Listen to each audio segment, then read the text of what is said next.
ngasi October gi tang kunhumdoi irai numit ki Imphal to phongba pauche khar gi headlines pathokcharge taminarasi. COVID-19 government na emergency mifam pangthokre complete lockdown di tawroi dawri laikai gi club sing yauna akanba chekshin thorang lokhatmina gadawri.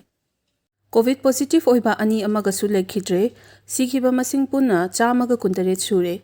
Haukiba pung kunmari da nauna mi chahum nipumanga positive oiki chamaga marfudra tarukna phagatki. COVID-19 na chakibadagi lenga ki sel tungi phibam khangen pham yaure. Department khudima ki chading chada nipudagi humpu phawa kakthanaba khanghankhre.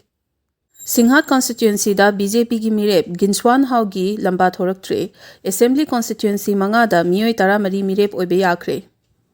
Kuki singna administrative unit ama talibasi maram chade desam. Kumbi Kaithel October 18 phawa athingba thamle KUDC.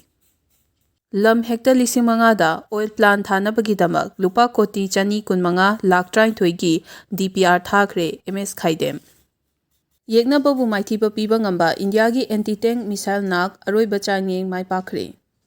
India na injection amada $2 gi changda vaccine gi damak $1 billion tare thorang tawduna thamle. South Korea da vaccine kapkiba mi 16 sire.